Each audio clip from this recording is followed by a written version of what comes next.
The man known to history as King Stephen of England was born at some time in the mid-1090s. Some historians, who are acknowledged authorities on his life and reign, argue for a year of birth as early as 1092. Others suggest he could have been born as late as 1096.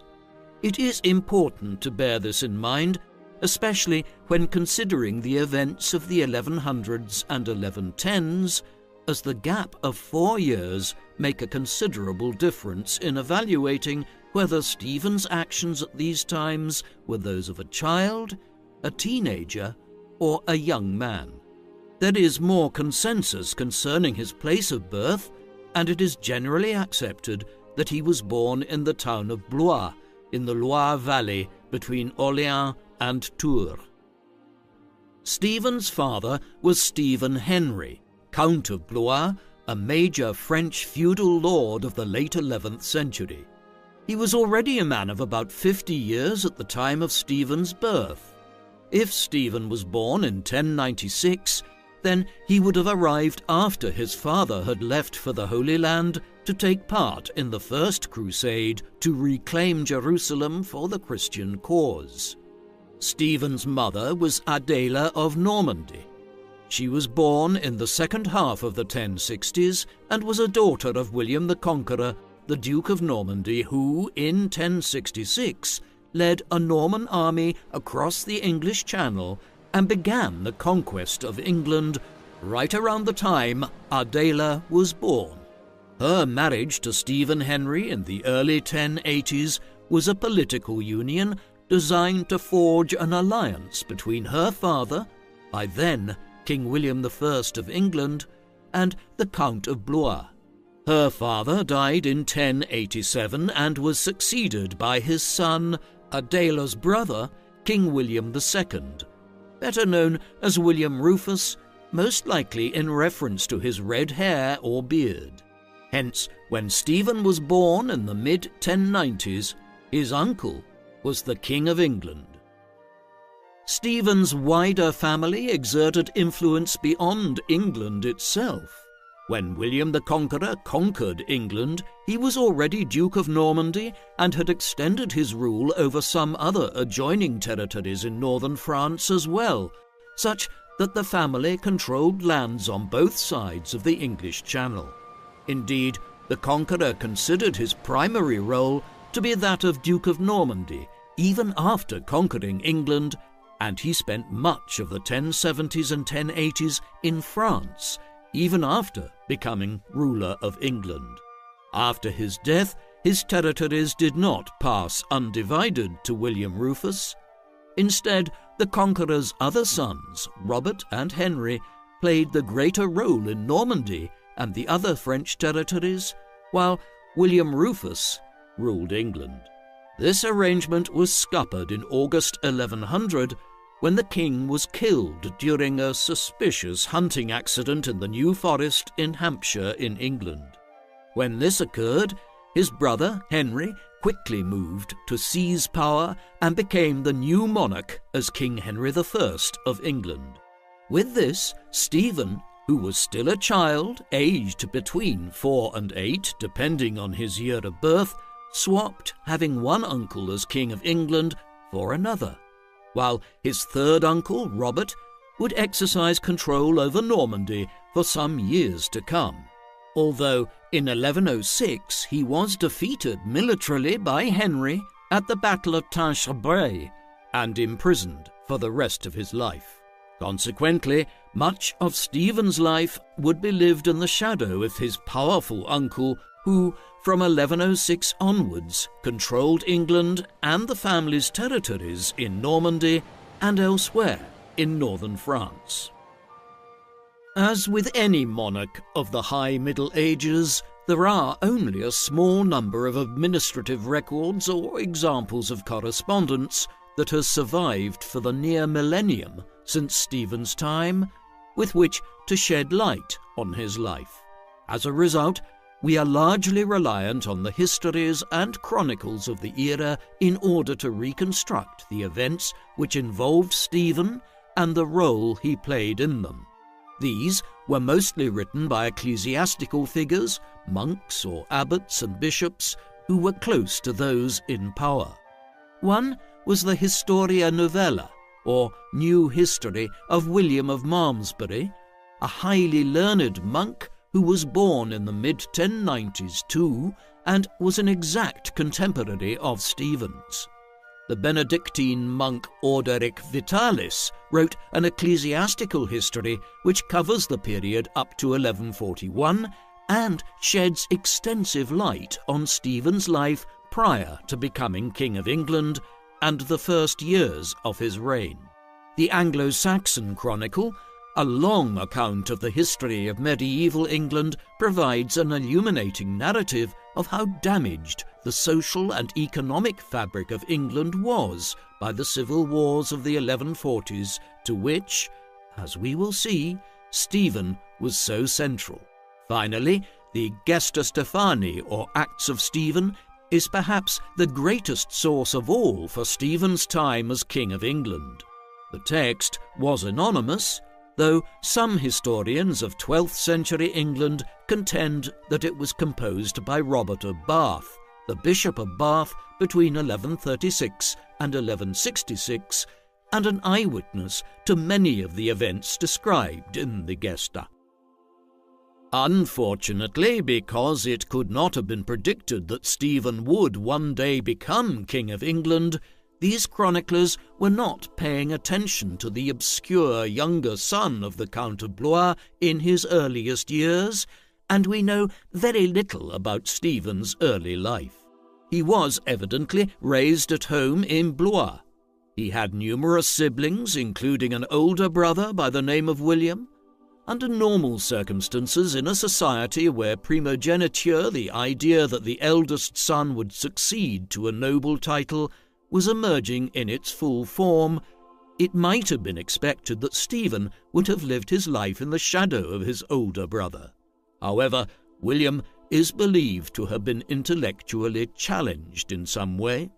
There is no clear description of this, but he acquired the rather crude sobriquet William the Simple, which probably indicates some psychological or mental issue, one which largely precluded him from playing an active role in political and military affairs. In his stead, Stephen and his other older brother Theobald emerged early on as the most capable of Stephen Henry and Adela's sons. Another brother of theirs, Odo, died at a young age. Stephen received a decent enough education during these years by the standards of the time. Where his grandfather, William the Conqueror, was illiterate, Stephen was taught to read and write and was able to understand Latin, a sign of the Renaissance in learning which was occurring across Europe during this period as the continent's first universities were set up and began to produce new generations of scholars and teachers. Stephen's father was absent during his earliest years. He took part in the First Crusade to the Holy Land, which succeeded in setting up a number of Christian states there in 1098 and 1099. The Count of Blois's contribution to the effort was dubious, though. He was present at the siege of the city of Antioch in 1098, but he abandoned the crusade to head home at a critical juncture in the assault on the city. To compound matters, he was believed to have met with the Byzantine Emperor Alexios I Komnenos on his way back through Anatolia and convinced the emperor that the crusade was a lost cause and that he should not march onwards to aid the Christian armies. In the event, he proved to be completely wrong in his analysis, and after the successful capture of Antioch, the Crusaders went on to conquer nearly all of the region, approximating with modern-day Lebanon, Israel and Palestine, as well as parts of Syria and Jordan. During his absence in the east, Stephen's mother, Adela, headed up a regency government in Blois. She evidently liked the power it conveyed on her, and as soon as her husband arrived back to France, she began trying to convince him to head back east on crusade as quickly as possible. He eventually agreed to do so, and in 1101 left again for the Levant.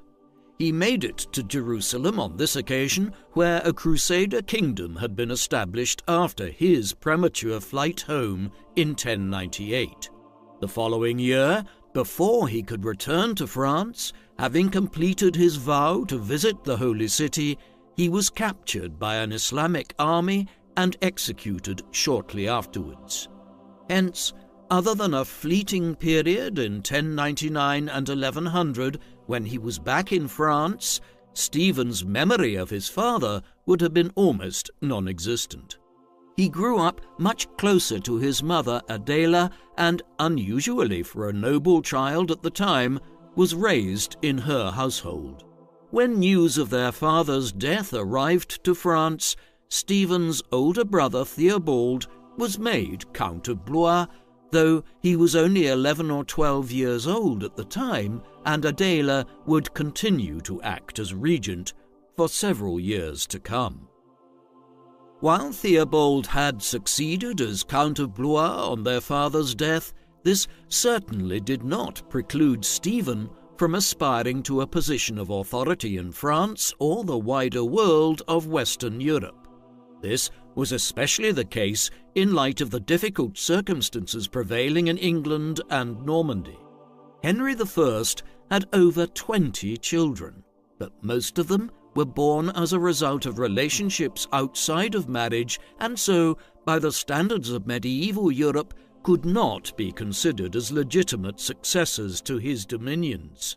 Conversely, he had left it very late to marry, not finally wedding his first wife, Matilda of Scotland, daughter of King Malcolm III of Scotland, until 1100, when Henry was already into his 30s, an old age to marry by the standards of the High Middle Ages.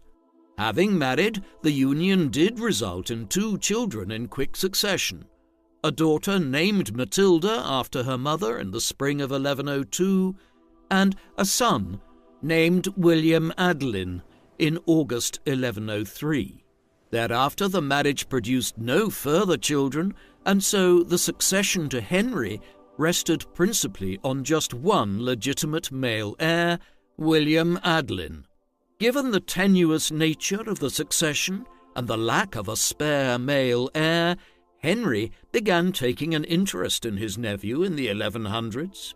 It was an indication of Stephen's promise as he grew up that his uncle increasingly viewed him as someone who might play a major role in the governance of the French part of his dominions in Normandy and adjoining territories. This promotion of young Stephen took place in the years after 1106, following Henry's defeat of his brother Robert and seizure of the Duchy of Normandy. In response to the imprisonment of Robert by Henry, King Louis VI of France began promoting the claim of William Clito, Robert's son and heir, to succeed as Duke of Normandy. This placed Henry in a difficult position, as it was not easy to govern his new French territories from England. Therefore, he began constructing an alliance of friendly French nobles that would serve to protect Normandy from attacks by Louis and the other supporters of William Clito. Part of this involved courting his sister and the lords of the county of Blois, and he did so by showing favour to Adela's favourite son, Stephen. Part of this involved Stephen spending significant periods of time in the entourage of Henry when he visited Normandy and held court at Rouen there. By the late 1100s, Stephen may have been as old as 16 or 17, and so was also in a position to accompany Henry on military campaigns in northern France. He even played a leading role in 1111 in suppressing the revolt of Robert of Bellême, a Norman lord with holdings in both England and the county of Ponthieu in France. The following year, Henry knighted Stephen, by which time he was at least 16 years old and perhaps as much as 20 years. Henry's patronage and promotion of his nephew continued in the years that followed. In the mid-1110s, Stephen crossed the English Channel to visit England for the first time and was given extensive privileges there. These included the honour of Lancaster, a feudal fief in the Lancaster region of England, one which made Henry one of the premier feudal lords of the country at a very young age. Further grants of land in the Alençon region of southern Normandy and elsewhere in France followed. All of this was conspicuous.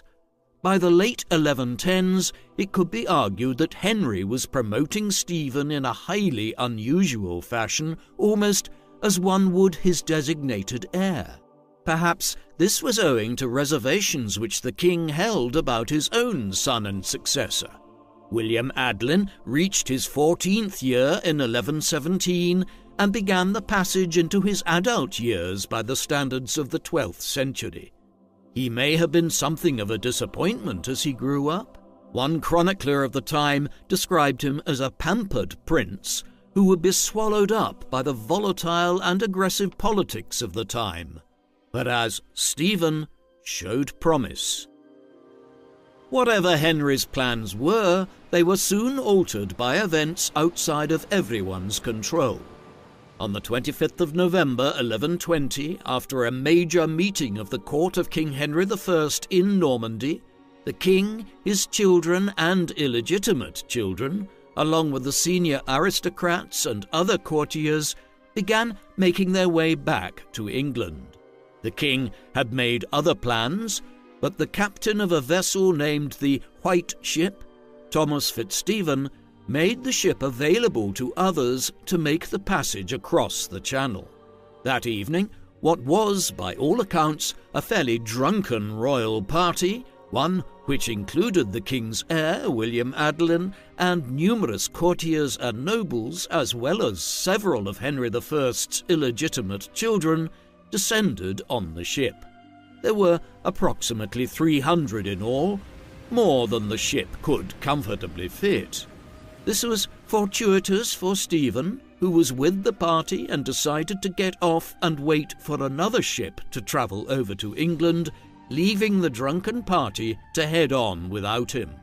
Not long afterwards, he possibly watched as the White Ship struck a large rock which was almost entirely submerged in the harbour.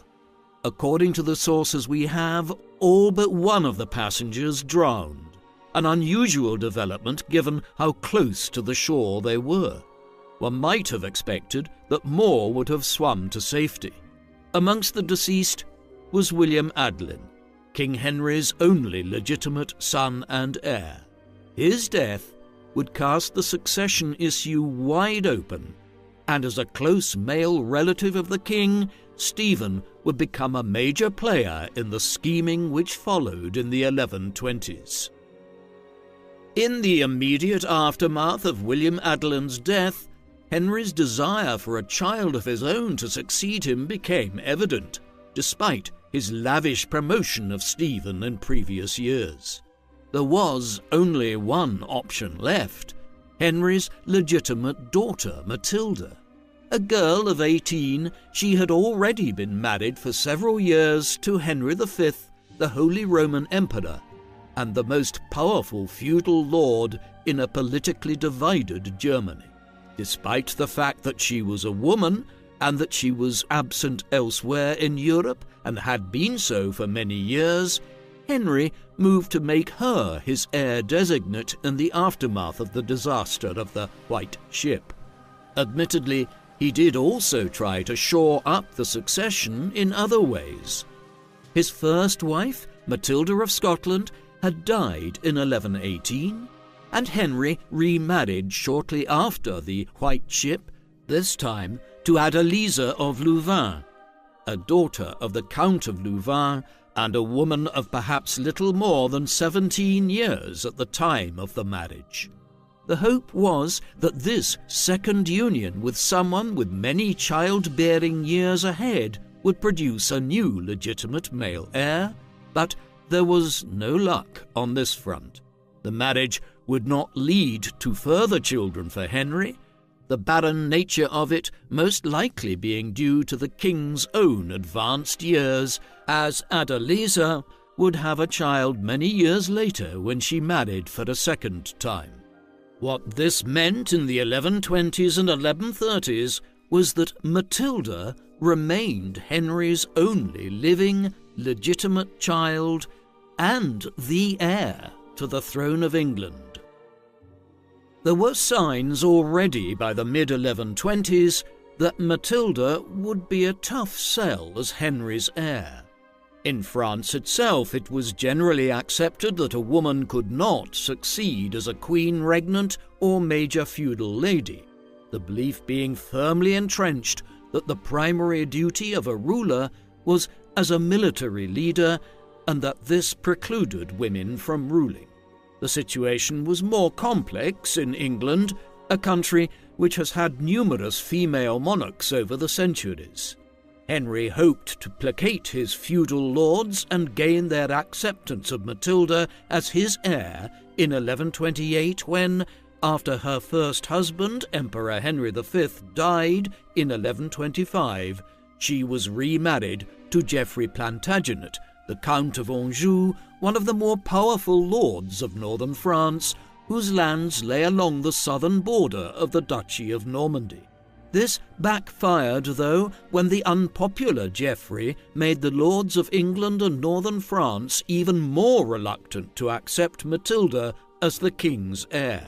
The ill feeling was compounded by high levels of taxation which Henry was imposing at the time to pay for several border wars in France. Unperturbed, Henry convened gatherings of his lords, including Stephen, on several occasions between 1127 and 1131 to have them swear oaths to accept Matilda as his heir when he passed away. Despite these outward shows of obedience, a major question still hung over events. Would these oaths be honoured when the king was dead, or would the lords seek to crown a male monarch? While this political wrangling and unrest was underway, Stephen's personal situation was changing too. Like his uncle, King Henry, he had left it relatively late to marry, but eventually, in 1125, he finally married for the first time, by which time he was either at the very end of his 20s or heading on for his mid-30s, depending on the year of his birth. To further confuse matters, another Matilda was involved, the third in our story so far. Matilda of Boulogne was a daughter of Count Eustace III of Boulogne, the ruler of the Boulogne fief near Calais in the northeastern extremity of France and lying along the shores of the English Channel. The county of Boulogne was a significant polity in the cross-channel politics between England and northern France. Furthermore, Matilda's mother was Mary of Scotland, a daughter of Malcolm III of Scotland. Hence Matilda was a niece-in-law of King Henry, her mother having been the sister of Henry's first wife. Accordingly, the marriage was politically astute and became even more important within weeks of the wedding when Matilda's father died without a male heir and she and Stephen ascended as Count and Countess of Boulogne, further strengthening Stephen's position in northern France and on the southern side of the English Channel. From his new lordship in Boulogne, Stephen continued to position himself to be a major figure in the succession politics of the second half of the 1120s and into the 1130s. He still was highly regarded by his uncle, who had facilitated the marriage union with Matilda of Boulogne. Stephen returned the favour by acting as Henry's representative in the region straddling northern France and Flanders in what is now Belgium. Here, William Clito, the son of Henry's brother Robert, was scheming to become Count of Flanders, one of the most powerful fiefdoms in northern Europe during the High Middle Ages. Henry was anxious to prevent this, and Stephen obliged him by undermining William Clito's efforts. This all stood in stark contrast to Henry's relationship with his daughter and heir Matilda and her husband Geoffrey of Anjou. They were pressuring Henry to begin transferring power to them before he died, principally by handing over control of castles and lands in northern France. Their argument that this would facilitate the succession to Matilda once Henry died was reasonable, but Henry did not view it as such, and the final years of his life saw a perceptible tension between the king and his daughter and son-in-law. It was under this cloud of deteriorating relations with his family members that old King Henry died at the start of December 1135. Chroniclers of the time suggested his demise was owing to eating too many lampreys, a type of fish. Perhaps this did play a part in his death, but in any event, Henry was well into his 60s by that time, and an old man by the standards of the 12th century. As news of the king's death spread, Stephen was well placed to position himself as a potential successor. The king had died in Normandy, and Stephen received the news before most other contenders for the throne, as he was not far away in Boulogne at the time. Geoffrey and Matilda were further south in Anjou, and such was their unpopularity by that time that few supporters rushed to their cause.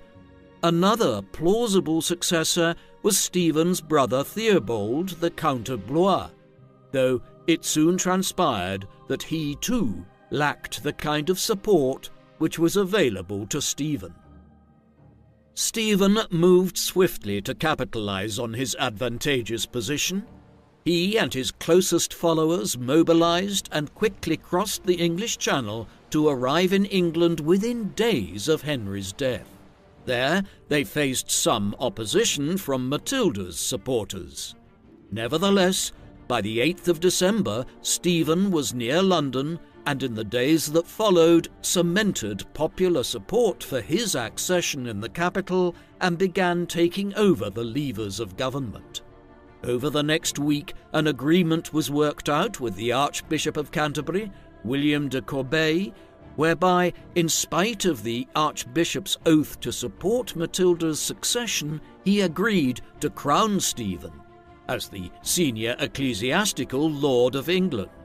Then a story was concocted with some of the late king's senior ministers, through which it was claimed that Henry I had renounced Matilda as his heir on his deathbed and approved Stephen as his successor. Then, with the wheeling and dealing done and those in positions of power convinced to support him, Stephen was officially crowned as King Stephen I of England at Westminster Abbey on the 22nd of December 1135. It was just 3 weeks to the day since King Henry's death, and in France, Matilda was able to do very little to try to alter the trajectory of events. It was not the end of her claim to the throne, though. Far from it. In a somewhat unusual development, Stephen did not initially face military difficulties from rival candidates to the throne of England from northern France. Instead, the first 2 to 3 years of his reign were principally concerned with shoring up his position in England itself from fractious lords within England and border incursions from Wales and Scotland. The most pressing issue was to the north, where King David I of Scotland had taken advantage of the temporary lull in English royal power upon the death of King Henry to invade northern England. The lands here around Northumbria and adjoining shires were contested between the English and the Scots throughout the High Middle Ages and late medieval period, and a diplomatic realignment pursuant from a change of king was a common reason for outbreaks of hostilities along the border. This one was more substantial than others, with David marching well into England and seizing the important northern towns of Carlisle and Newcastle. In response, Stephen marched north early in 1136 and campaigned against the Scots. Clashes over several weeks were enough to convince both monarchs of the wisdom of finding a swift solution. Stephen, who was anxious to end the campaign and return south in order to continue consolidating his position, ceded Carlisle to David in return for peace. With this concluded, Stephen headed south again. No sooner had he returned southwards than Stephen had to engage with an incursion from several Welsh lords into the March region between eastern Wales and the English West Midlands. The Normans had begun efforts to conquer Wales during the reign of Stephen's grandfather, William the Conqueror, but this was only ever a partial conquest and would not be fully completed until the late 13th century. While Stephen was absent in the north, campaigning against the Scots, several Welsh lords revolted, winning a significant victory at the Battle of Llwchor in January 1136. By the summer of 1136, there was a full revolt in progress in South Wales, led by figures like Owain Gwynedd, one of the Welsh princes. Stephen and several Norman marcher lords campaigned aggressively against them in the months that followed, but as with the Scottish border, Stephen was not committed to winning victory, merely to limiting any potential damage which war might cause. In 1137, he agreed peace terms through which the English state left the Welsh lords to manage themselves for a generation to come. That Stephen would make no further effort to intervene in Wales over his reign was owing to the outbreak of the civil war which would characterize both his reign and the entirety of English political history for a decade and a half in the middle of the 12th century. The anarchy began in 1138, a civil war which pitted Stephen and his supporters against those who wished to uphold old King Henry's desire for his legitimate daughter, Matilda, to succeed him. Matilda and her husband, Geoffrey of Anjou, had been committed to challenging Stephen's accession from the very beginning of the reign, but it was not until 1138 that they were in a position to press their cause. The Civil War was ignited when two very powerful English lords agreed to join their cause. These were Robert, Earl of Gloucester, an illegitimate son of King Henry I, and thus a half-brother of Matilda's. He was one of the leading peers of the realm, and had made clear from the very beginning that he was uneasy with the manner in which Stephen had usurped the throne in December 1135. In 1138, he agreed to take up arms in support of Matilda. Second was Ranulph de Gernon, 4th Earl of Chester. He was a leading Anglo-Norman magnate. Some of his lands in the north of England had been sacrificed by Stephen as the price of peace with the Scots in 1136, and his resentment at this led him to join the revolt when it began in 1138. Thus, with support from senior lords on both sides of the English Channel, Matilda and Geoffrey entered open conflict with Stephen. The first stages of the war occurred in 1139 when the Angevins, so named for the fact that Matilda's husband was the Count of Anjou, invaded England from northern France. With the die cast, Matilda's supporters made their allegiances clear. The dead King Henry's widow, Adeliza, also threw her support behind her stepdaughter. In the months that followed and into 1140, the battle lines were drawn as Matilda's faction won control over much of northern England, where Ranulph of Chester was one of the preeminent feudal lords, and in western England, with the port city of Bristol emerging as a stronghold for Matilda in the region, buoyed by Robert of Gloucester's strong position here. Meanwhile, Stephen retained control of the bulk of southern and eastern England, a position which gave him control of London, Oxford, and the wealthier parts of England around Kent and Surrey in the south, as well as into East Anglia and beyond. Although some parts of the country would be gained and lost by both Stephen and Matilda's supporters over the years, this was the general geopolitical situation which would pertain for much of the civil war that was just beginning. Yet, often the map was more complicated still, as local lords and magnates, or even church figures like the Bishop of Ely, gained control of small patches of land and shifted allegiances over and back as they tried to benefit themselves during the prolonged period of uncertainty. It was this chaotic situation, combined with the violence and the breakdown of royal government, which partly led to the Civil War becoming known as the Anarchy.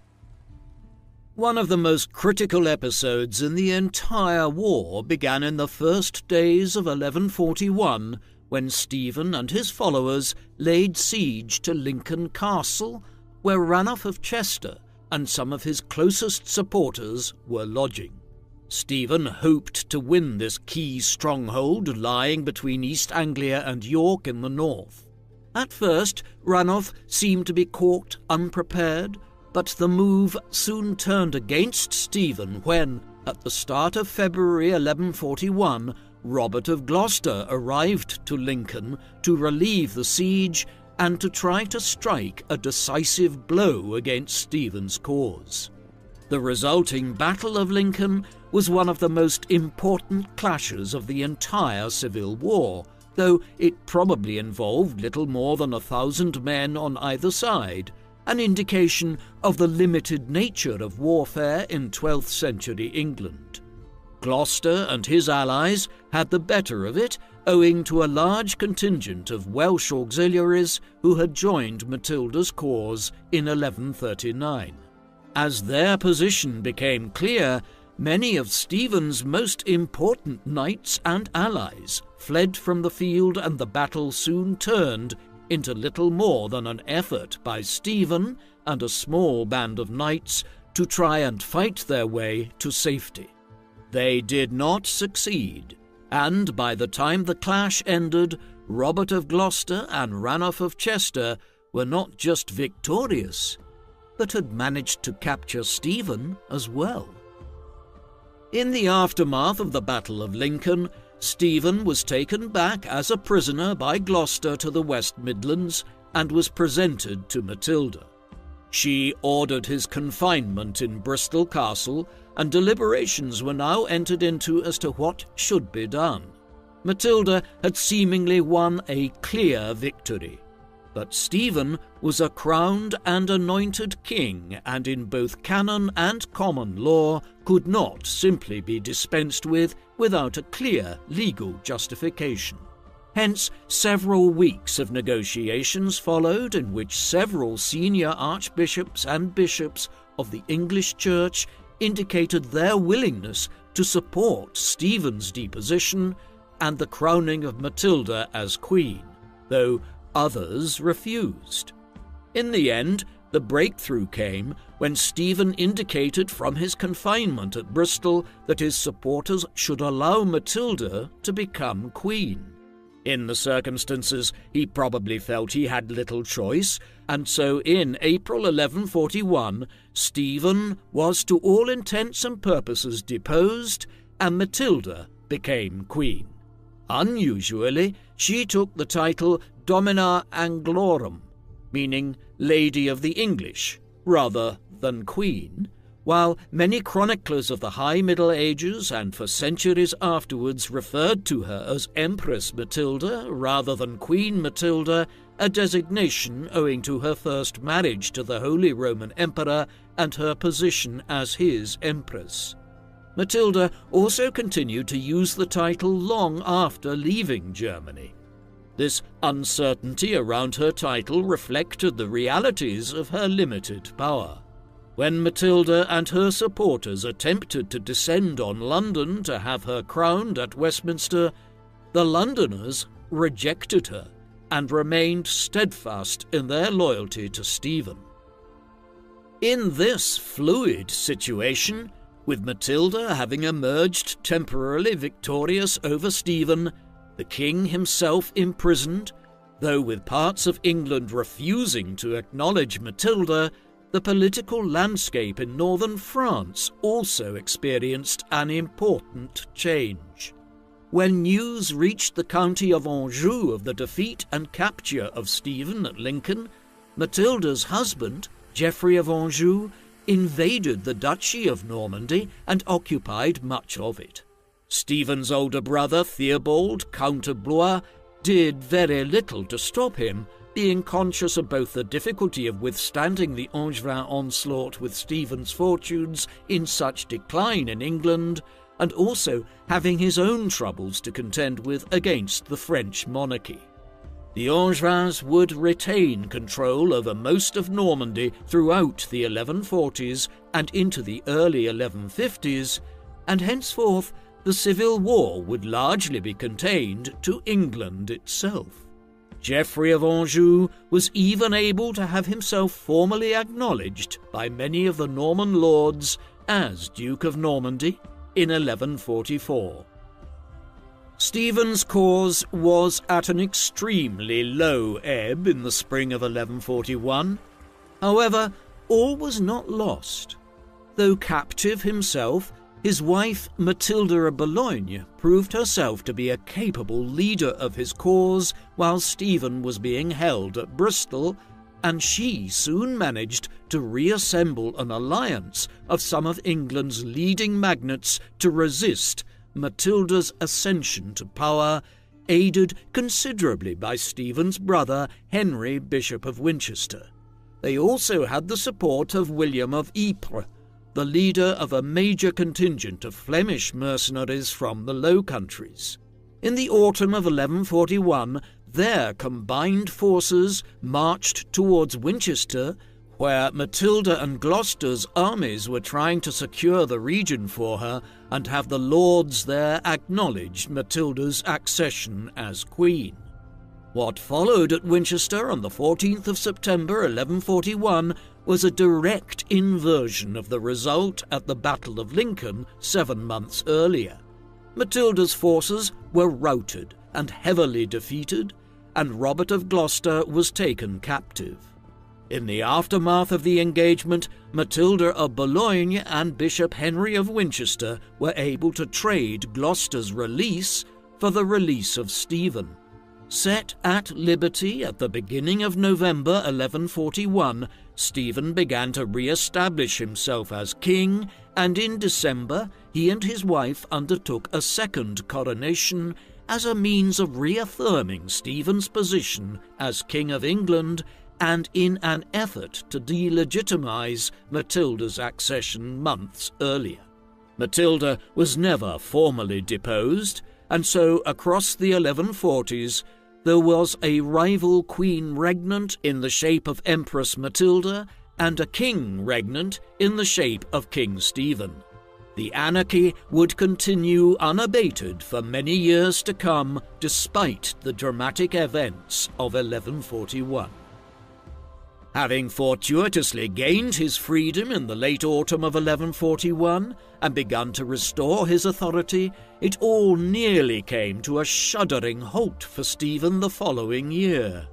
Early in 1142, he fell seriously ill. What caused his illness has never been satisfactorily resolved. It could well have been the case that the circumstances of his imprisonment at Bristol Castle for several months the previous year had weakened his system and left him ill. The conditions might have been such that pneumonia or all manner of other sicknesses are possible. Whatever the cause, it is clear that contemporaries believed that Stephen was on the verge of death in the spring of 1142. Then, somewhat miraculously, he made a swift recovery and began an energetic new military campaign one in which he managed to win over Ranulph of Chester for a brief time to his side in the war before laying siege to Oxford in the autumn of 1142. Empress Matilda was there at the time, and Stephen very nearly captured her, something which would have surely led to a major shift in the course of the war had he done so. It was not to be, though.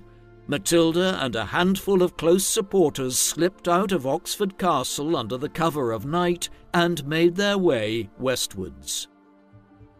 After the dramatic events of the years between 1140 and 1142, the years that followed in the mid-1140s saw the Civil War enter into a period of stalemate. Neither side made a major breakthrough, although at the same time there were near-constant clashes between regional supporters of both Stephen and Matilda's causes. The conflict was extremely damaging, and many chroniclers of the time noted the devastation wrought across England and northern France. Agriculture was interrupted across the Norman dominions, and there was a general economic decline after a lengthy period of improvement under Henry I. Scores of castles were destroyed and towns and villages sacked brutally by wandering bands of soldiers on both sides of the divide. It was this general sense of a land experiencing devastation for years which led the chroniclers to lament it so much, and for subsequent historians to term it the anarchy. Like many modern wars, it also led to innovations. The incessant warfare and the destruction of existing motte and bailey wooden castles led to a swift adoption of the new concept of stronger stone castles, particularly in England, where motte and bailey fortifications still dotted the countryside. As destructive as the anarchy was, it ushered in a period in the second half of the 12th century and into the 13th and 14th, in which some of England's finest stone castles were erected. By this time, Stephen was entering his 50s, and Matilda was also well into her 40s. Therefore, as the anarchy continued, the focus of it shifted in the course of the 1140s from Stephen and his cousin as rival contenders for the throne to their own offspring. Stephen and his wife Matilda of Boulogne had several children by then. Their eldest son, Eustace, was born around 1130. From the point at which Stephen claimed the throne of England in December 1135, Eustace was the next in line to become King of England, though clearly his position politically was marginal while still a child. By the mid-1140s, however, he was old enough to be promoted and was expected to engage in military campaigning himself. In 1146, he was promoted to the position of Count of Boulogne in France and knighted not long afterwards as his father began preparing him to succeed him one day. Stephen and Matilda also had a daughter named Marie who was born in 1136. In the late 1140s, Stephen began promoting her to play a prominent role in the female religious orders in England, a position which was essentially political in the High Middle Ages. Such was the power and wealth of the medieval religious orders. Another son, William, was married to Isabel de Warenne, the only legitimate child of William de Warenne, 3rd Earl of Surrey, in 1148, just a few months after Surrey had died. With this, William was promoted to become Earl of Surrey, through marriage at just 11 years of age. Finally, like his uncle Henry I, Stephen also had illegitimate children, the foremost of which was a son named Gervase, who Stephen had made the abbot of Westminster Abbey in 1138, an important ecclesiastical office which he abused through his corrupt behaviour. All of this was designed to embed Stephen's wider family into the political and aristocratic world of England and to shore up his dynasty in the process. A similar situation was developing across the English Channel in the county of Anjou. Matilda and Geoffrey had 3 sons in the 1130s. Chief amongst these was their eldest son, Henry, an heir who became known to the chroniclers of the time as Henry Fitz-Empress, Fitz meaning son of, and the Empress referring to his mother's first marriage to the Holy Roman Emperor and continuing use of the title of Empress. Henry was born in March 1133 and was just a few years younger than Stephen's eldest son Eustace. Already by 1142, when he was just 9 years of age, his parents began involving Henry in the politics of the Civil War and sent him to England to spend time in the household of his step-uncle Robert of Gloucester.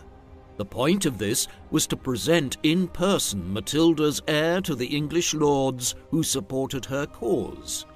Henry, after all, would be her successor one day if she was to emerge victorious in the Civil War. And this is increasingly how the Civil War began to develop in the second half of the 1140s and into the early 1150s. It was no longer a conflict to see if Stephen or Matilda would rule in the long run, but which might emerge victorious in their old age and ensure the succession of their son Eustace of Boulogne or Henry of Anjou. The 2 sons became more central to the military campaigning as the years went by, especially on Matilda's side, after her second husband and Henry's father, Geoffrey of Anjou, died in September 1151, at which juncture young Henry became the de facto head of Matilda's military campaign. Even as the caste of those who were involved in the fighting changed, it remained a somewhat timid affair, such that several historians of the High Middle Ages have questioned whether we should even speak of a continuation of the Civil War in the late 1140s. One feature of this was the death of Robert of Gloucester in October 1147. With the passing of one of Matilda's foremost supporters in England, the political and military landscape changed further, so that Stephen and his allies were now more secure in their control of England, while Matilda and the supporters of the Angevins continued to control the Norman dominions across northern France. Another development was that the Second Crusade to the Holy Land began in 1145 and lasted down to 1149 in response to the conquest of the county of Edessa by the Muslim powers of the Levant in 1144. This drew many of the lords and soldiers who might have continued the war between Stephen and Matilda away from Western Europe to the east. In this environment, Henry tried to launch several invasions of England in the second half of the 1140s, but these amounted to very little. In one instance, Stephen simply paid off the mercenaries that Henry's army was largely comprised of and ordered them to return home to France. The final stages in the anarchy came in the early 1150s. By then, Stephen's position had been somewhat weakened owing to a dispute which had emerged between him and the church authorities in England since the mid-1140s, while Ranulph of Chester continued to hold control over large stretches of the north of England. In 1153, Henry Fitz-Empress, who by then had succeeded as Count of Anjou, and was able to deploy greater resources than on previous occasions, arrived to England again, where he built up support around Bristol and the surrounding region for his and his mother's cause. A period of pronounced military engagement and clashes followed over several months, much of it focused on a siege of Wallingford Castle in Oxfordshire on the periphery of Henry and Stephen's spheres of control. Something very unusual happened at this juncture. Many of Stephen and Henry's closest supporters now indicated an unwillingness to participate in a new bout of violent engagements which could destabilize England in a way not seen since the early 1140s. Faced with this unprecedented situation, Stephen and Henry entered negotiations which were brokered by leading members of the English Church. The end result was the Treaty of Wallingford, also known as the Treaty of Winchester, which was agreed at the scene of the siege late in 1153. Under the terms of this, Stephen, who knew that he now faced a young, energetic and capable enemy in the shape of Henry, and who was also in a difficult position when it came to church support in England, agreed that Henry would succeed him when he died, something which many people assumed was not many years away, given that Stephen was around 60 years of age by that time. This involved Stephen abandoning the claims of his sons to succeed him as King of England, but would ensure peace during Stephen's final years. The Wallingford Agreement was confirmed shortly afterwards by a more formal treaty agreed upon at Winchester. The Treaty of Wallingford was a peculiar agreement. Through it, Stephen had effectively renounced the claims of his son Eustace or any of his other children to the throne of England. Eustace was clearly disgruntled with the decision, though there is a debate as to whether or not Stephen did genuinely intend to accept the terms of the treaty, or if he was simply buying time in which to strengthen his position again and would then recommence the war and impose Eustace as his heir. This latter theory certainly corresponds with some of his actions following the agreement. The months after Wallingford was finalised saw Stephen engaging in a flurry of activity. First, he tried to reduce the power of Hugh Bigod, a perennially overmighty feudal lord in England, while he was also building up his military base once again. A setback occurred when Eustace died suddenly and prematurely in the autumn of 1153, though Stephen's other son, William, now became a potential heir to Stephen. Questions remain as to whether Stephen was planning to eventually renounce the terms of the Wallingford Agreement and to try and make William his heir once he had built up enough strength and support for such a move.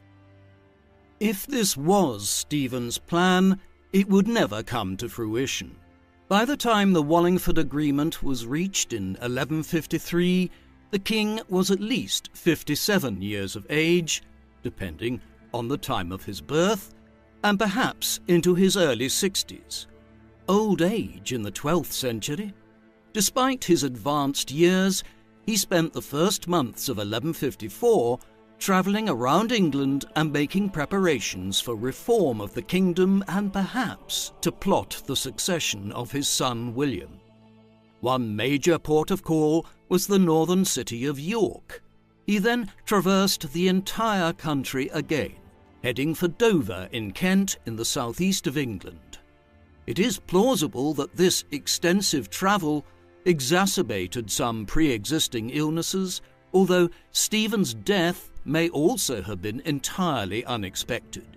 In any event, we do know that he fell ill after reaching Kent, complaining of a stomach ailment, and died shortly thereafter on the 25th of October 1154. The exact cause of his death remains unclear.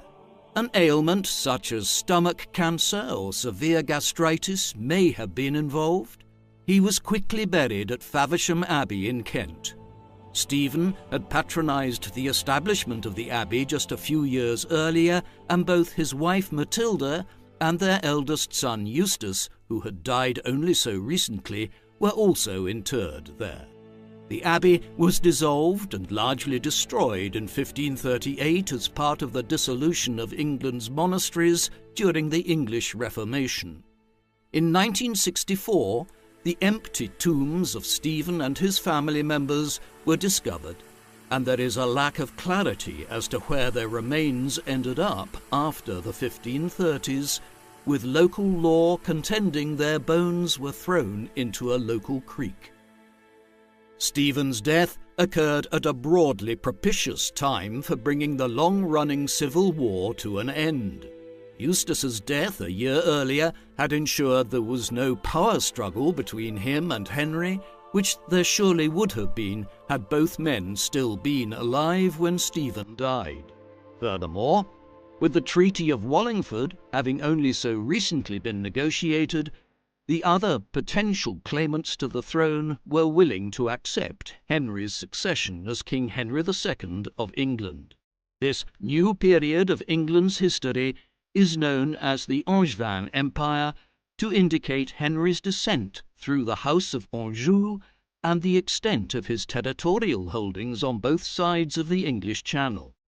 Under other circumstances, some of England's nobles might have encouraged Stephen's younger son, William, to push his claims to the throne, but after nearly 2 decades of civil war and destruction, peace was broadly favoured by all.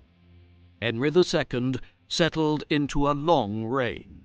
He would rule as King of England until 1189, though in time his own fractious family would sow disorder across England and Normandy, while the succession of his son John as king in 1199 ushered in an era in which the Angevins lost the bulk of their lands in northern France.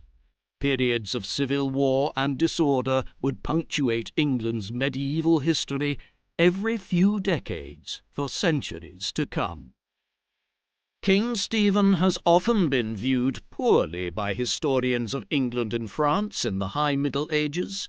The reasons for this are obvious. His long reign of nearly 2 decades was a period of near-continuous civil war, societal disruption, and economic destruction across England, so much so that it is known as the Anarchy. The chronicles and histories of the time present a picture of a country ravaged by the conflict between the supporters of Stephen and Matilda. Many historians since have understandably laid the blame for much of this on Stephen. And yet this is possibly unfair. The crisis was created by a succession dispute which was generated to a large extent by the nobles of England and northern France, who were unwilling to accept Matilda as the successor to Henry I. Had they done so, the chaos could have been avoided. When it did begin, it was perpetuated by Matilda, Geoffrey, and then their son Henry. Stephen certainly played a part in all of this, but he was just one player in the whole sorry saga. Conversely, Henry I's promotion of him and the attitude of a great many feudal lords of England and northern France towards him would surely seem to indicate that Stephen was a capable figure of many good qualities.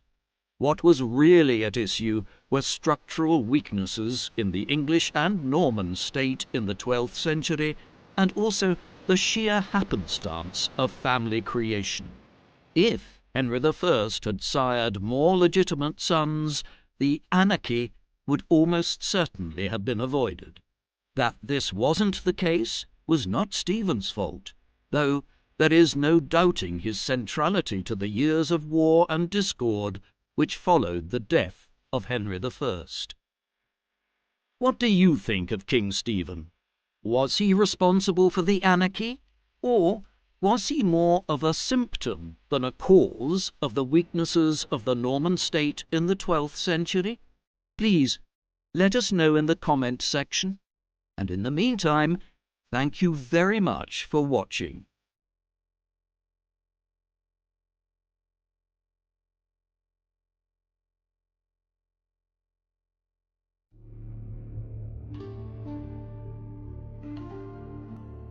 The woman known to history as Empress Matilda was most likely born on the 7th of February 1102 at Sutton Courtenay in Berkshire in southern England. Her father was King Henry I of England. Henry was the youngest of the sons of William the Conqueror, the Duke of Normandy, who in 1066 had led an army across the English Channel and began the conquest of England from the Anglo-Saxons and Danes. Henry had claimed the throne following the death of his brother, King William II, also known as William Rufus, 2 years before Matilda was born, the previous king having been killed in a hunting accident which some viewed as suspicious. Matilda was named after her mother, Matilda of Scotland, a daughter of King Malcolm III of Scotland, and his wife, the Anglo-Saxon royal princess Margaret of Wessex. Because of this lineage, Matilda was descended from the Norman kings of England, the Dukes of Normandy, the kings of Scotland, and also the old Anglo-Saxon rulers of England prior to the Norman conquest. She was one of just 2 children resulting from Henry and Matilda's marriage. The other was a boy named William Adelin, who was born a year and a half after Matilda. As a male child, William became heir to the throne at his birth, but should anything happen to him, Matilda would become Henry's heir, though this would be problematic at a time when rulers above all else were expected to be military leaders. Henry also had over 20 children through his mistresses, but these were illegitimate and could not succeed him. Matilda was born into a political world in Western Europe which was much more complex than it is today. The divided nature of the region would have a bearing on her entire life.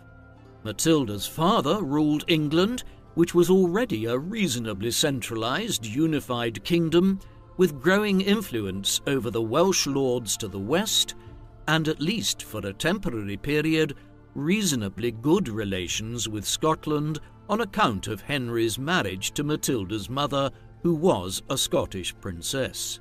Things were much more complex across the English Channel. Here, Henry and his wider family ruled over the Duchy of Normandy in the north, while also having influence over some other territories, such as the County of Blois, through marriage alliances.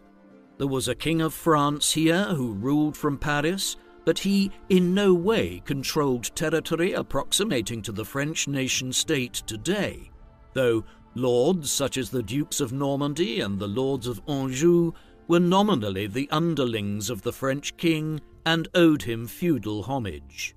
To the east, Germany was similarly divided into dozens of duchies, counties, and principalities, but, as in France, there was a semblance of centralized authority in the shape of the Holy Roman Emperors. At the time of Matilda's birth, Emperor Henry IV was the current Holy Roman Emperor, though from 1098 onwards he had begun to rule in association with his son and heir, the future Emperor Henry V. Though it may have seemed like a distant terrain to her growing up, events in Germany would play a role in Matilda's life from a very young age. We have a number of important medieval chronicles and histories extant for the history of England and Normandy in the 12th century, which are the principal basis for accounts of Matilda's life and reign. There are also sections of numerous chronicles and histories of 12th century Germany, which refer to Matilda in light of her marriage to the Holy Roman Emperor between 1114 and 1125. Many of the English chroniclers, including William of Malmesbury and Henry of Huntingdon, were contemporaries of Matilda and wrote extensively about her life and claims to the English throne. A few of these are positive, though the majority present a negative picture of her, notably the Gesta Stephani, which transliterates as the Acts of Stephen, a text which, unsurprisingly enough, given its title, was a partisan account in favour of the claims which Matilda's cousin Stephen had to the English throne. Unfortunately, a biographical history of Matilda's life, which was written by the French bishop and chronicler Arnulf of Lisieux, was lost in the late medieval period, a text which would have shed further information on her life, character, and reigns in Germany, France, and England. There were also numerous histories and treatments of Matilda's claims to the English throne written by Tudor historians in the 16th century, a period in which the rapid succession of Queen Mary I and Queen Elizabeth I in 1553 and 1558 animated Englishmen to reconsider the history, merits, and nature of female monarchy. These chronicles provide a patchy account of Matilda's early life. She was raised around an itinerant court which often moved between England and northern France, with her father and mother residing for periods of time at Westminster near London or at Rouen in Normandy. It was an extensive court, one comprised of lords from England and France, where French was the lingua franca. Although she had only one full brother, Matilda grew up amongst a large brood of nearly 24 illegitimate half-brothers and half-sisters, and numerous first cousins, including the children of her father's sister, Adela, Countess of Blois. She may have received some education and tutoring from the Archbishop of Canterbury, Anselm, one of the most learned men in Christendom at the time, prior to his death in 1109. Other monks and bishops would also have tutored the children of the royal court at a time when educational standards in Europe were experiencing a major period of growth, which has led historians in recent times to speak of a 12th century Renaissance, which presaged the Italian Renaissance of the 15th century. Matilda's formal education was a truncated one, owing to her position as a political pawn in the politics of Europe. As her father's only legitimate daughter, the issue of who Matilda would marry was always going to be an important one. As early as 1109, there were diplomatic negotiations underway between Matilda's father and Henry V, the Holy Roman Emperor, and the most powerful figure in Central Europe, for the emperor to potentially marry Matilda one day. Despite the roughly 20-year age difference between them, the overtures could not be ignored from such a prominent figure, and in 1110, when she was just 8 years old, Matilda was sent to Germany as part of a diplomatic mission where the diplomats who accompanied her finalized the negotiations with the emperor. Despite her ludicrously young age, Matilda's father agreed to the betrothal of his daughter to the emperor, and thereafter she was raised for the next 4 years in Western Germany in order to acclimatize her to the German culture and the language of the people she would become empress of in years to come. Even by the standards of medieval Europe, the decision to hold a wedding ceremony in January 1114 at the city of Worms, when Matilda was still a few weeks short of her 12th birthday, while Henry V was at least in his late 20s and perhaps as old as 33 years, was unusual. Typically, marriage ceremonies were not held until the participants were at least 13 or 14 and were deemed to be entering their young adult years by the standards of the time. Matilda would spend just over a decade as the Holy Roman Empress, the most senior royal woman in Germany. It was a tumultuous period in imperial history, as her husband was, in effect, at war with the papacy in Rome for control over northern Italy, a major part of the Holy Roman Empire at this time. Henry V had even been excommunicated with papal sanction in 1112, 2 years before marrying Matilda.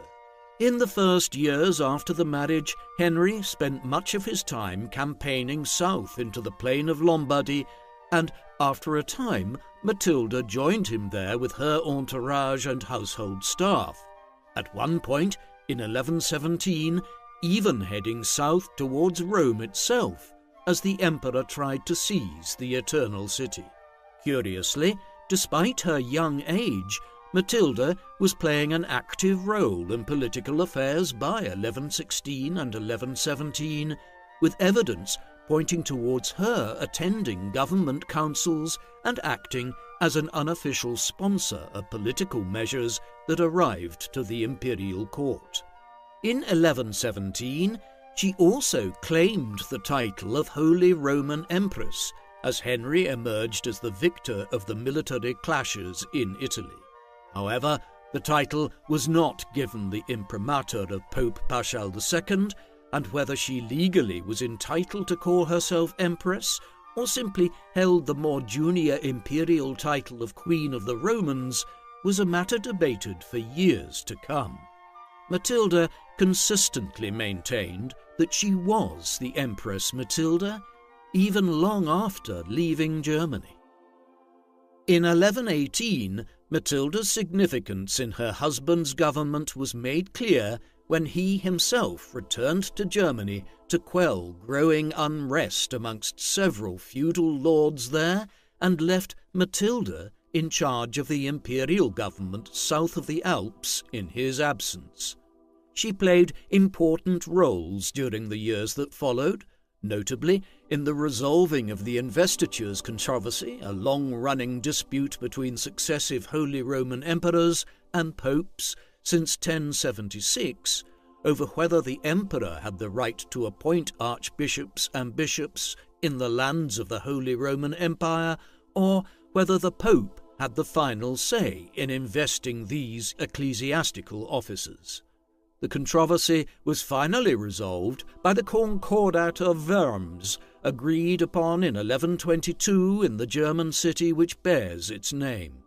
Matilda played an unofficial diplomatic role in the reaching of the major compromise which gave the emperors and the popes different roles in investing bishops across the empire. The trajectory of Matilda's life was immensely altered by the events of the 25th of November 1120. That evening, Matilda's brother and the heir to the English throne, William Adelin, set off with a large contingent of nobles and courtiers to sail from Barfleur in Normandy across the Channel to England. As well as William Adelin, several of the king's illegitimate children were on board, though Henry himself was not, having already made his own preparations for sailing back to England. The party is believed to have had a lot to drink before boarding the vessel called the White Ship, captained by Thomas Fitzstephen. It did not get far. Not far out into the harbour of Barfleur, the ship struck a submerged rock sticking out of the sea floor and soon began to sink. Of approximately 300 passengers, just one is said to have survived. Amongst those dead was William Adelin. With the death of her brother, the succession was thrown into complete disarray, as the king's only legitimate male heir was now dead. Matilda would subsequently become integral to the debate on the succession to her father. The White Ship incident would lead eventually to civil war and the anarchy in England and Normandy, as Matilda's rightful place in the line of succession was questioned.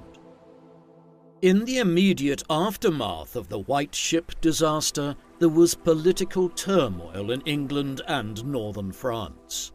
Henry had lost his only legitimate son and the obvious heir to his dominions. Now there was just Matilda alone amongst his children, who was a legitimate child, born in wedlock, and thus a potential successor. Many might have believed at this juncture that Henry would look outside of his immediate family for a new heir.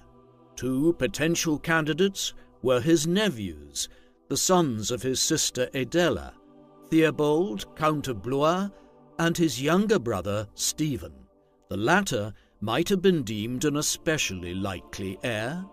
Henry had shown immense favour towards Stephen in the 1110s as he was entering his adult years, bestowing extensive lands and feudal honours on him in England and making him the foremost figure in the Alençon region along the southern borders of the Duchy of Normandy.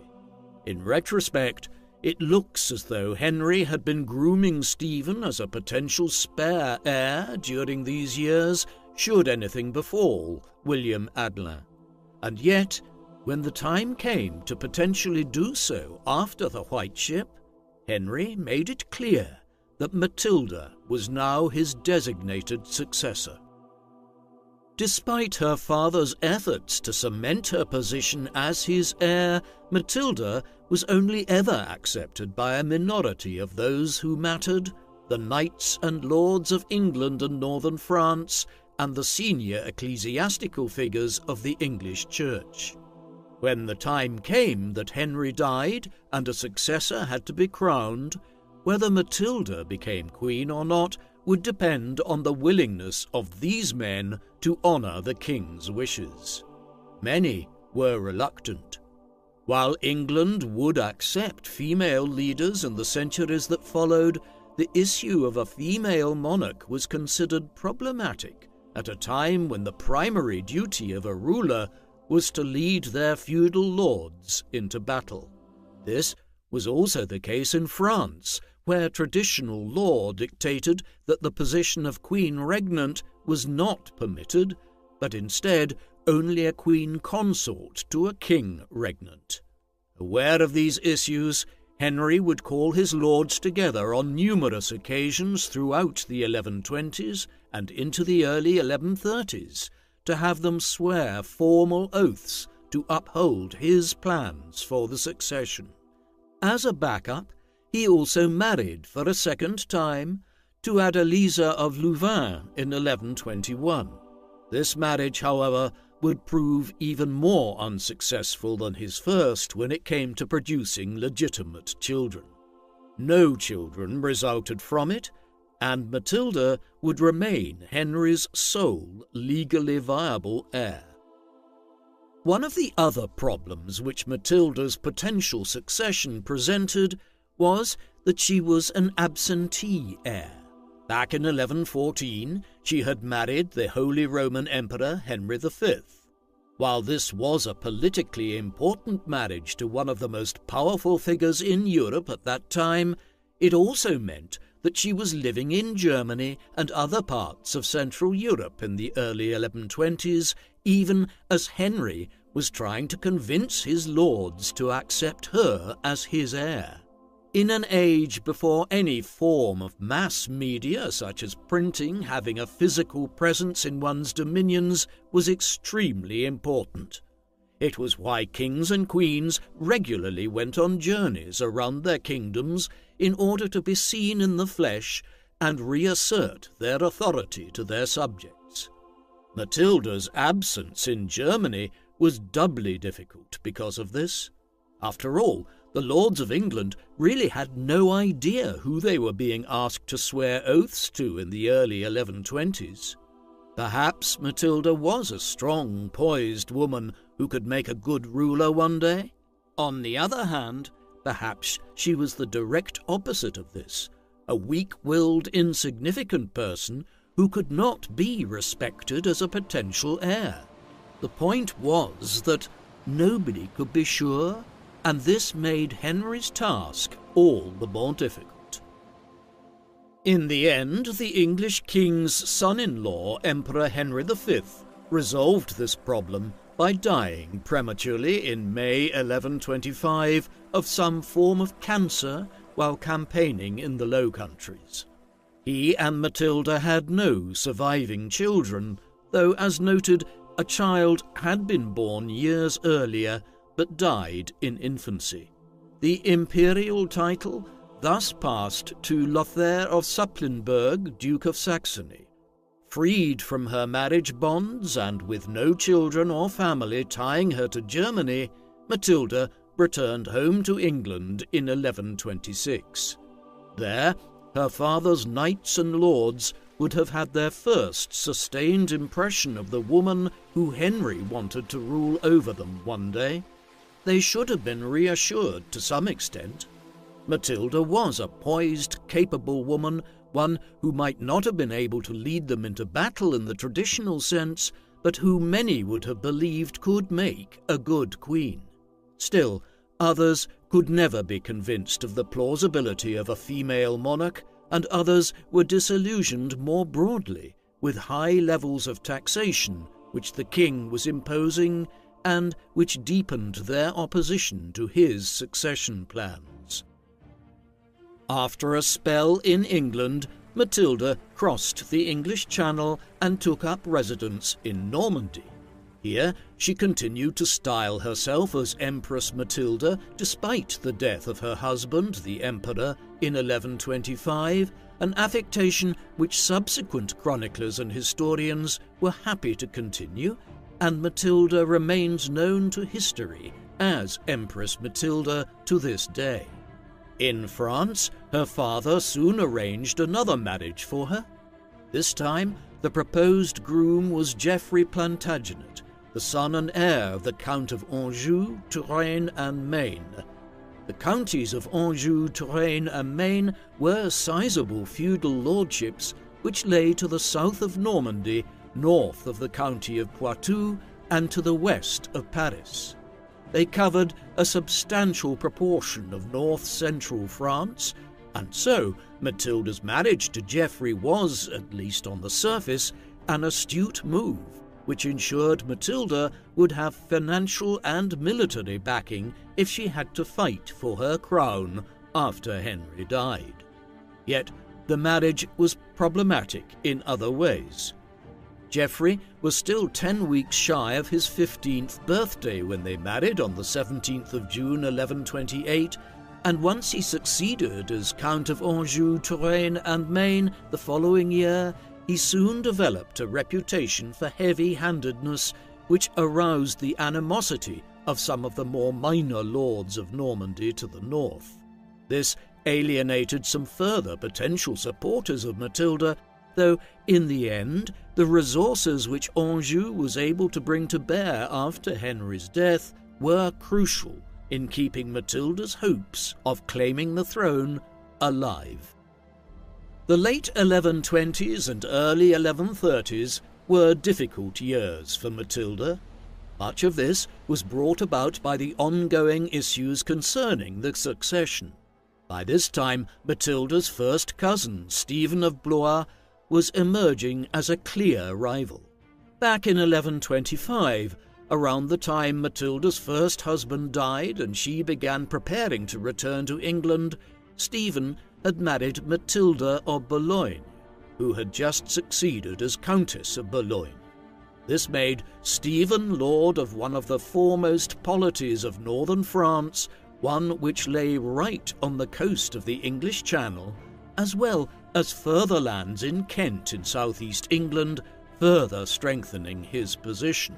Meanwhile, Matilda's marriage was troubled, and within a year of it Matilda decided to leave Anjou and went to live in Normandy. A reconciliation was arrived at in 1131. However, the entire situation had irked Matilda's father, who believed she was letting her personal feelings get in the way of the need to find a lasting political solution to the succession crisis. The last years of Henry's life witnessed a steady decline in the relationship between king and daughter, though he never indicated any shift in his thinking on the succession.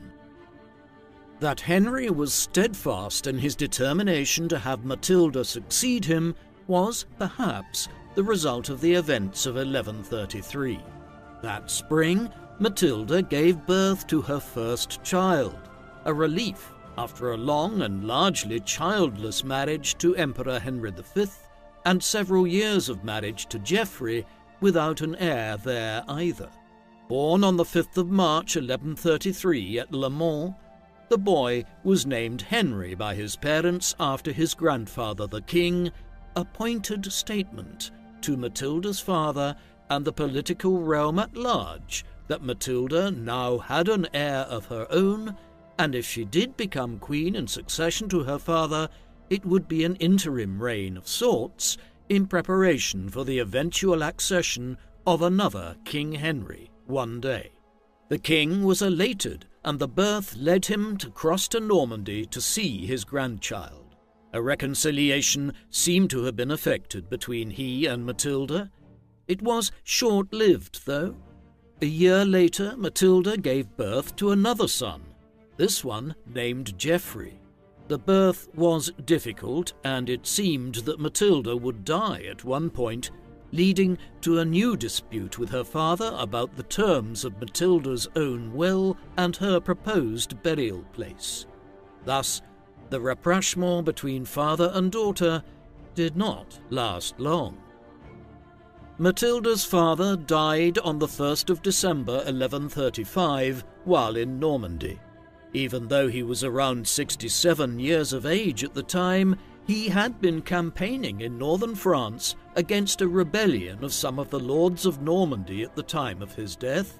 Though the king had never flinched from supporting Matilda as his successor, his daughter and son-in-law were offering some support to the rebel lords at the time of Henry's death. The king's death was rumoured to be due to eating too many lampreys, a kind of fish. Perhaps some form of food poisoning was involved, although his death at such an advanced age could also have just as easily been from natural causes. As the news spread, it became evident that Henry's lords and knights did not all intend on supporting Matilda's claim to succeed him. Instead, many began scheming immediately. Stephen of Blois, Matilda's first cousin, quickly seized the initiative. Within a week of the king's death, he was in England and gathering support from senior church figures and nobles. Then he gained the acclamation of the people of London, and finally was crowned as King Stephen I at Westminster Abbey on the 22nd of December 1135, just 3 weeks after Henry's death. Stephen had managed to secure the crown in breach of the wishes of Henry I, in large part because of propitious timing and positioning. When news of the old king's death began to spread, Stephen was not far away from Normandy in Boulogne and was best placed to cross quickly to England. The same could not be said of his brother, Theobald of Blois, another potential candidate for the throne. Similarly, Matilda was further south in Anjou and barely had time to react before news arrived that Stephen had been crowned at Westminster in England. Another reason why Matilda was able to do little to prevent Stephen from seizing the crown was that she was pregnant again when her father died, and in mid-1136 would give birth to her third and final son, William. Each of her sons, Henry, Geoffrey, and William, would be known to contemporaries and for centuries to come by the names Henry Fitz-Empress, Geoffrey Fitz-Empress, and William Fitz-Empress. Fitz meaning son of, and Empress referring to Matilda's decision to continue using this title long after the death of her first husband. Matilda and Geoffrey did not immediately commence a war with Stephen to try to reclaim the throne for Matilda. They simply were not in a strong enough position to do so. Instead, they would wait a few years, slowly gathering allies and preparing militarily and financially for the coming war. What tipped their hand and what led to the outbreak of the civil war known as the Anarchy was when numerous powerful lords of England signalled their support for Matilda's cause and opposition to Stephen in 1137 and 1138. The most prominent was Robert of Gloucester, an illegitimate half-brother of Matilda's, whom Henry I had promoted to become an earl and to hold extensive lands in England. From Stephen's first arrival in England in December 1135, he had indicated his reticence to accept his cousin as the new monarch, attempting to block his coronation. He was joined in now throwing his backing behind Matilda by Ranulph of Chester, another powerful English earl with considerable land and support in the northwest of the country. Matilda also gained the support, for a time, of King David of Scotland, who hoped to gain further lands along the border through his involvement in the Civil War. The anarchy began when Robert of Gloucester rebelled in 1138. The following year, Matilda arrived to England at the head of an army from France. Over the next few years, the conflict would develop, with Matilda, Geoffrey, Gloucester, and their other allies holding much of the West Midlands and West Country for Matilda's cause and establishing the port city of Bristol as their base of operations, while Stephen retained control over London, the surrounding home counties, and East Anglia. Most of the fighting in the anarchy would play out in the Midlands and regions like Oxfordshire, which lay between Bristol and London. In the war which followed, Matilda most certainly lost the PR campaign. While the German chroniclers who wrote about her time as the wife of Emperor Henry V between 1114 and 1125 were generally favourable towards her, as were many French writers, in general Matilda was perceived badly by the English chroniclers and historians. They viewed her as a foreign upstart who was married to the much reviled Count of Anjou. Why this was the case is not entirely clear. Stephen, who was portrayed much more sympathetically by chroniclers like William of Malmesbury and Henry of Huntingdon, was hardly an Englishman himself, having been born in France, hailing from Blois, and being Count of Boulogne in northern France prior to seizing the throne of England. Conversely, he had spent periods of time in England since the mid-1110s and had extensive estates there, whereas Matilda, though born in England, had always been a distant figure in Germany, Italy, and France. Stephen also appears to have been more humble, whereas English commentators were at pains to stress Matilda's proud and often overbearing nature, something which led one writer to refer to her even in her later years as being of a tyrannical disposition. All of this was evinced in her insistence on being termed Empress Matilda. Unquestionably, the most consequential events of the anarchy, other than those that brought it to an end many years later, occurred in 1141. Early that year, Stephen was laying siege to Lincoln Castle when Robert of Gloucester marched with several hundred knights and a large contingent of Welsh allies to relieve the siege. The Battle of Lincoln ensued on the 2nd of February 1141 after Gloucester and his forces arrived. It was a decisive defeat for Stephen, one in which he was abandoned by many of his allies under pressure from Gloucester's forces. Stephen and his own entourage became surrounded in the midst of the melee, and despite their efforts to fight their way out, Stephen was captured by Gloucester's forces. Now a prisoner, he was taken west towards Bristol, where Matilda ordered his imprisonment in Bristol Castle. This incredible victory left Matilda seemingly victorious, though Stephen's cause was not defeated. No sooner did word arrive to London and Westminster of the king's capture than his wife, confusingly also named Matilda, began gathering forces to strike back against the Empress and to keep Stephen's cause alive. The brief war of the two Matildas which would follow would soon lead to another major shift in the military and political landscape. All of that lay in the months ahead. In the immediate term, Matilda had won a major victory over Stephen and had her great adversary in captivity. She now moved to claim her birthright and fulfill her father's wishes for the succession by becoming ruler of England. And yet, there was a peculiar aspect to this.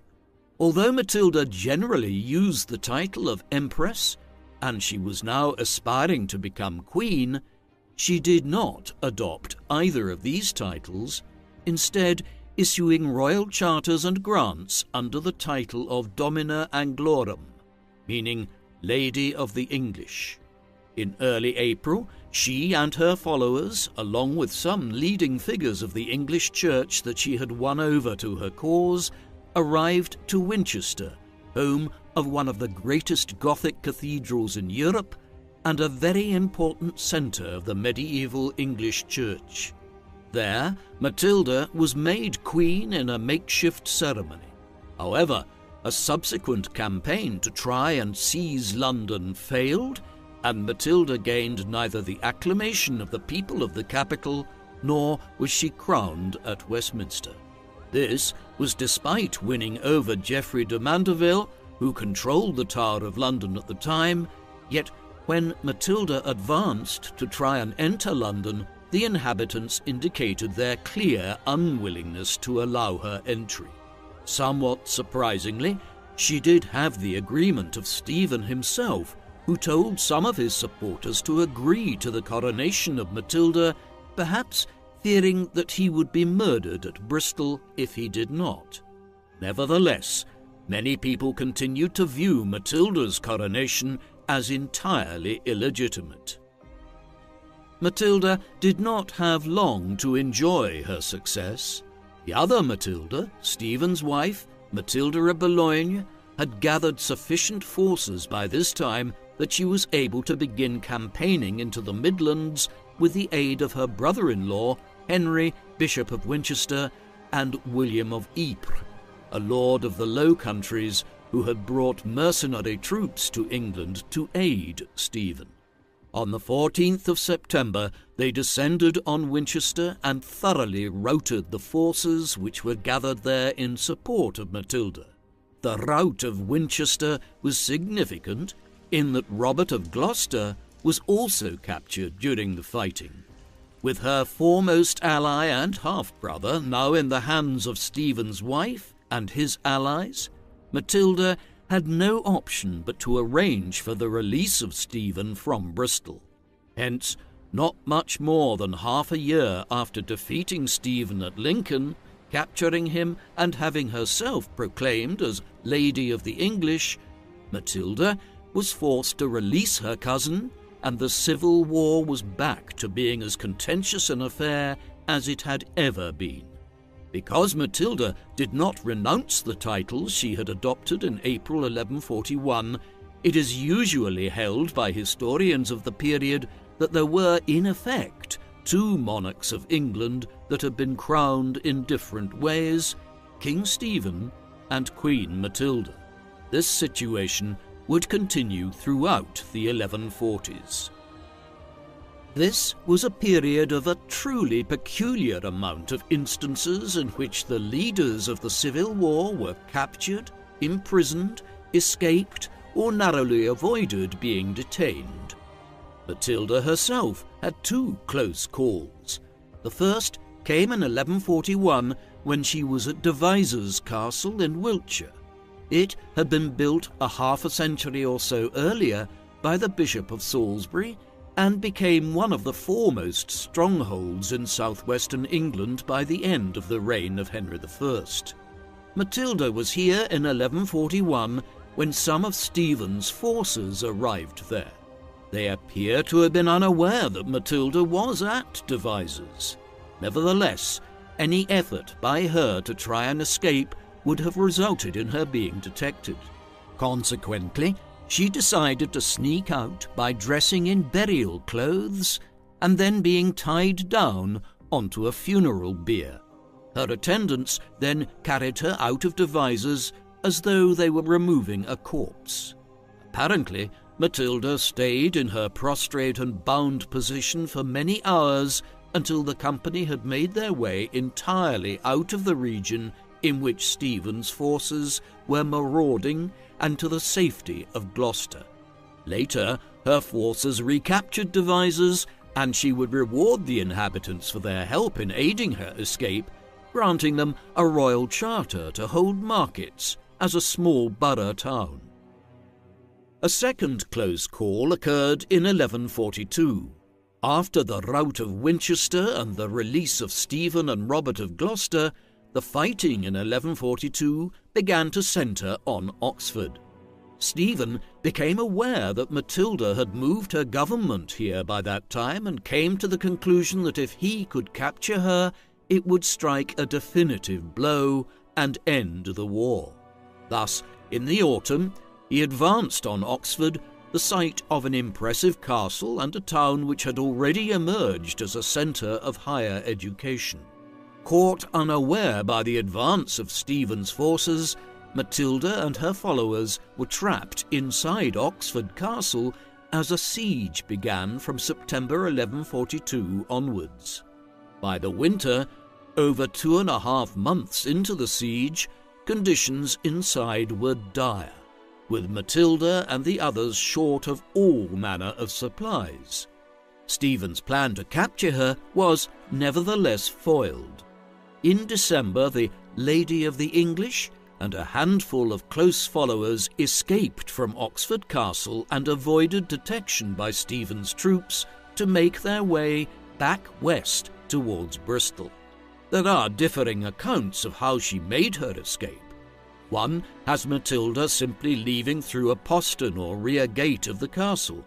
Another tale, a more romantic though not implausible one, claimed that Matilda and her allies shimmied down a rope out of a window of the castle to safety and then made their escape dressed all in white to camouflage themselves against the snow which had blanketed Oxfordshire that December. Whichever is true, we do know that Matilda made yet another narrow escape and continued to fight on against Stephen into the mid-1140s. While the war had taken many shifts and turns in England in 1141 and 1142, matters were more clear-cut in northern France. Here, Matilda's husband, Geoffrey of Anjou, had invaded Normandy and largely took over the duchy for her cause in the early 1140s. Normandy would remain under Angevin control for the most part of the remainder of the war, with Geoffrey effectively adding Normandy to the counties of Anjou, Maine and Touraine to become a French lord who could rival the King of France in terms of the size of his lands and power. By this time, the battle lines of the war had clearly emerged. France was lost to the Angevins, whereas in England Matilda controlled the West Country, West Midlands and part of the northwest of England, while Stephen had a solid base of support in the south, the home counties around London, north to East Anglia and further north again towards York. The Midlands were the front lines, though the anarchy, as the chronicles written at the time make resoundingly clear, was leading to devastation all over England as local lords and knights used the chaos and the breakdown of royal power as an opportunity to extend their own lands and benefit themselves. The mid-1140s was a period of relative inactivity in the Civil War by comparison with the dramatic events of 1141 and 1142. First, the two sides became evenly matched and consolidated their control over various parts of England. Then, events far away to the east conspired to limit the scale of the conflict. In 1144, the county of Edessa, one of the 4 major Christian Crusader states that had been established in the Levant as part of the First Crusade half a century earlier, was captured by a Syrian Muslim warlord by the name of Zengi. When word of these developments arrived to Western Europe, a new crusade was preached and gained huge support. The King of France, Louis VII, was amongst those who took the cross and headed for the Holy Land. With their liege lord having committed to the Second Crusade, many French lords, the backbone of Matilda's support in the civil war with Stephen, agreed to head east as well.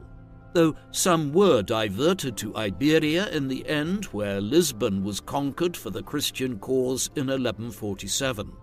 To compound matters, several of Matilda's other allies died during the mid-1140s, including Geoffrey de Mandeville, Earl of Essex, who was killed in a military clash against Stephen's forces in 1144, and her most faithful ally, her half-brother Robert of Gloucester, who died nearing his 60th year in a relatively peaceful repose at Bristol Castle in the late autumn of 1147.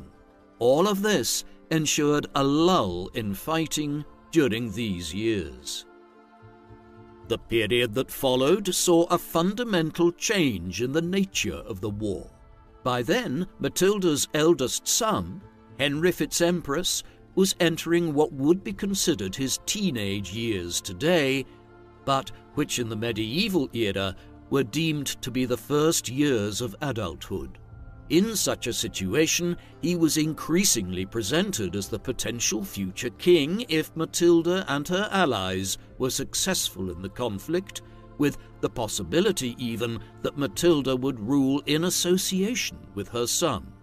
As early as 1147, when he was just 14, Henry crossed to England from northern France at the head of a large force of mercenaries that had been hired to compensate for the loss of many troops that had headed on crusade.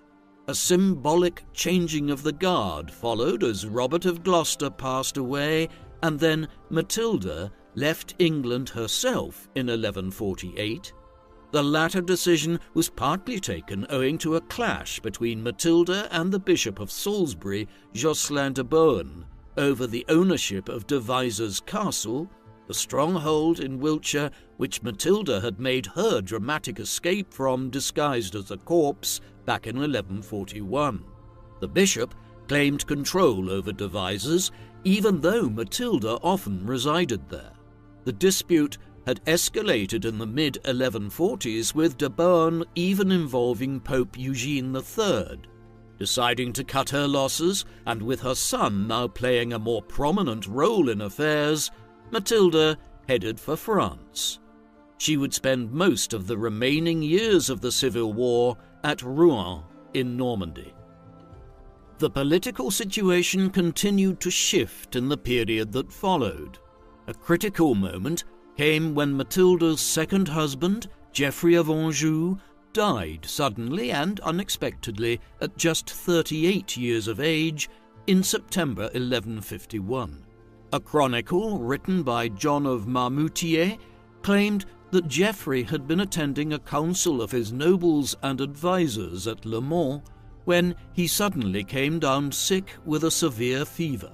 His illness was swift, and he died on the 7th of September. He was buried in Saint-Julian's Cathedral in Le Mans, where Matilda had an effigy of him placed over his tomb. On this, his personal coat of arms, which included a blue shield and gold lions, was displayed in one of the earliest examples of the use of a heraldic coat of arms in medieval Europe. It is significant that Matilda commissioned this, and the coat of arms in question influenced the royal coat of arms of the English monarchs in centuries to come. Geoffrey's death otherwise cemented Henry's status as the leader of the war effort on his mother's side, as he became Count of Anjou, now aged 18, and effectively Duke of Normandy as well. Already emerging as a shrewd military leader and political ruler, Henry, in conjunction with his mother, began playing a diplomatic game in the early 1150s, whereby the papacy, the King of France, and the Lords of England were all courted to support Matilda and Henry's claim to the throne, the realization being that diplomacy might gain what war had failed to acquire over the previous decade. On the opposing side, a rival was emerging to Henry. Stephen's eldest son, Eustace, was a few years older than Henry and was being presented to the English political nation by Stephen as his successor. This was even more relevant on that side of the English Channel, as Stephen was upwards of a decade older than Matilda, and it was probable that he would die before his first cousin. Thus, from Normandy in the early 1150s, Matilda was conscious that the clash was now to see if Eustace or Henry would succeed Stephen.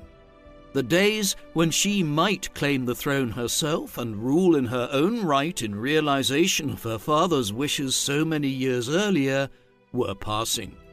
Events culminated around the siege of Wallingford Castle in 1153, where Stephen hoped to defeat one of Matilda's major English allies, Brian Fitzcount.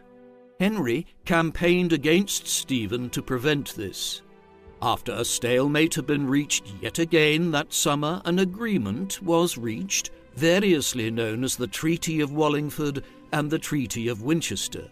Through this, Henry agreed to end his efforts to supplant Stephen and accept him as King of England, with the condition that when Stephen died, Henry would succeed him, not Eustace or any of Stephen's other sons. The Treaty of Wallingford had seemingly brought the anarchy to an end after 15 years of civil war and decades of tension over the succession. One wonders what Matilda's reaction was in Normandy when news of the agreement which her son had reached arrived there. The settlement was perhaps not as concrete as it appears, though. In the months that followed, Stephen embarked on a flurry of activity to rouse his allies and tour England. It leaves the suspicion that he was making plans to try to renounce the agreement and commence the war again once the time was politically advantageous. However, just as the death of members of the royal family during the White Ship disaster in 1120 and of old King Henry I in 1135 had led to the anarchy, the deaths of two royals in quick succession ended it in the mid-1150s. First, Eustace died unexpectedly in August 1153, and then Stephen died just over a year later in October 1154. With this, the anarchy came to an end. Matilda was victorious, though the victory was largely for her son, who quickly secured control over the government of England after Stephen's death. He was crowned on the 19th of December 1154 as King Henry II at Westminster Abbey. Fittingly, during the ceremony, one of the crowns which was used was that which Matilda had brought back from her time married to Emperor Henry V in Germany 3 decades earlier, a symbolic statement of how Henry's mother had kept her line's claim to the throne alive since her days in Central Europe as a young woman. With the death of Stephen and the accession of her son as King Henry II, Matilda found herself for the first time in nearly 2 decades not fighting a war to claim her birthright and to implement the wishes of her father. She had not become queen herself, but her eldest son, who she had symbolically named after his grandfather, had. Matilda was victorious, and she now entered a period of quasi-retirement. She did not live in England, remaining instead in Normandy and spending the remainder of her life here. Although Henry was the Duke of Normandy, his mother acted as one of his senior representatives here as the new king, unlike his great-grandfather and grandfather, William the Conqueror and Henry I, viewed himself primarily as an English monarch rather than a French lord who just happened to be King of England as well. During these years, there was also a symbolic effort to acknowledge Matilda's position as the daughter of King Henry I. Consequently, despite her retirement in Normandy, we have royal charters and other government documents from the second half of the 1150s and into the 1160s, which bear both Henry and Matilda's names and royal seals, a tacit acknowledgement that although Henry was the king, he had only become so through his mother stepping aside to allow him to succeed Stephen. During her later years in Normandy, Matilda became a major patron of the church and the religious orders in northern France. In particular, she was known for the favour she bestowed on the Augustinians. These were a religious order that lived monastic lives in accordance with the religious strictures of St. Augustine of Hippo, one of the great early church fathers. In 1059, agreements were reached concerning monastic life at the Lateran Synod, and this prepared the way for the emergence of the Augustinians as a religious order which challenged the supremacy of the Benedictines across Christendom in the 12th century. Matilda was a major patroness of them in northern France, both during the anarchy and especially during her semi-retirement, when money could be diverted to the purpose and not towards raising armies, though both the Benedictines and the Cistercians also benefited from her benevolence. She bestowed funding on the Abbey of Bec in Normandy, for instance, an institution which she had patronized for decades, and also on Bawdsley Abbey in Worcestershire in England. In all instances, there was an awareness of the political benefits of patronizing religious abbeys and houses which played a prominent role in local politics, something Matilda had become aware of in her early years in Germany and had deployed as a political tool for decades. Her initial patronage of Bawdsley, for instance, dated back to the early 1140s, when she cultivated relations there as a means of securing control over Worcestershire in the context of the Civil War. This political scheming aside, there is no doubt that Matilda was a genuine favourer of church reform and revitalisation, and she continued in her later years to sponsor the church in Normandy and further afield. Matilda was far from politically dormant in the years following the accession of her son as king. Though most of the letters involved are lost, it is clear from the chronicles and other ancillary evidence that Matilda maintained an extensive correspondence with her son during the second half of the 1150s and into the 1160s, with letters passing from Normandy to England and back again, as she advised him on many political issues. One topic on which she tried to advise Henry concerned Thomas Becket, a leading prelate and politician who was appointed by Henry as Lord Chancellor of England shortly after his accession. In 1162, Becket was promoted to the position of Archbishop of Canterbury within the Church. This brought the formerly loyal Chancellor into conflict with Henry as the pair clashed over the rights and privileges of the Church and the degree to which the Archbishops of Canterbury were answerable to the Pope in Rome alone, or had to also seek the permission of the kings of England before acting on various matters. The dispute would intensify throughout the 1160s. Matilda advised Henry to de-escalate the situation. He did not take her advice, and eventually in 1170 Becket was murdered in Canterbury Cathedral, though the degree to which Henry sanctioned the assassination has been extensively debated ever since. She also advised Henry not to launch a military expedition to Ireland in the 1150s to begin conquering the neighbouring island from its many Irish lords. Perhaps she was right. Henry did eventually sanction such a campaign after his mother died, beginning centuries of English entanglement with Ireland.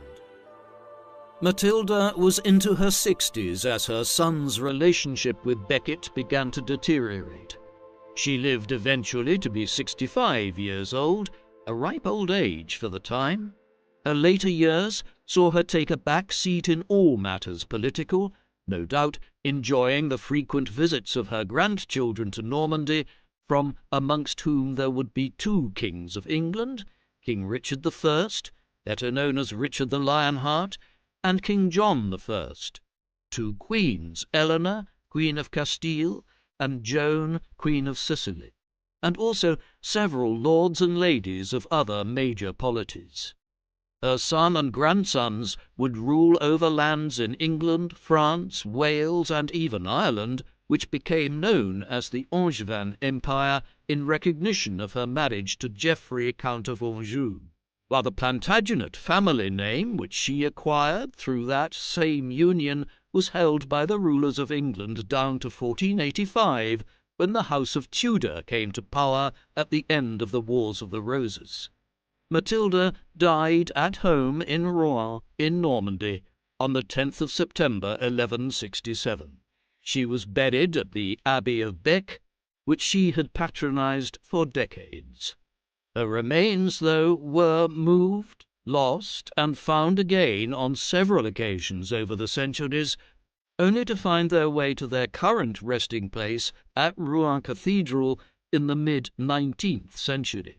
At Bec, her tomb still bears the epitaph, "Great by birth, greater by marriage, greatest in her offspring.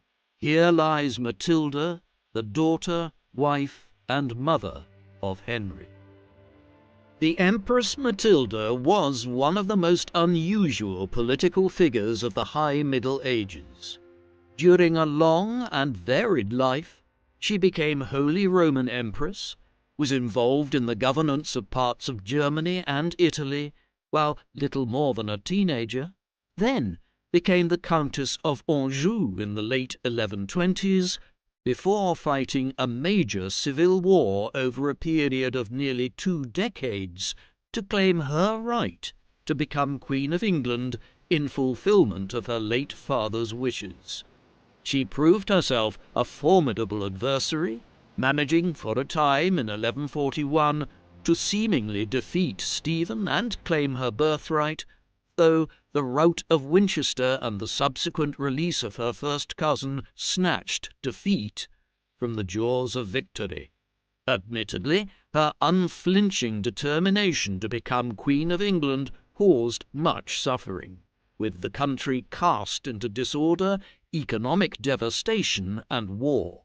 But Matilda was not alone in her desire to end Stephen's reign. In the end, her doggedness ensured that her cause survived for long enough for her son to rise to the fore and resolve the fundamental issue which had caused the war to begin with, the prospect of a female monarch. In the end, Matilda was not able to fully realize her father's plans for the succession, but the accession of her son as King Henry II in 1154 was as good an alternative as could be construed out of the chaos of the anarchy. What do you think of Empress Matilda? Do you think she would have made a great queen had she been allowed to rule by both Stephen and the English nobility? Please let us know in the comment section. And in the meantime, thank you very much for watching.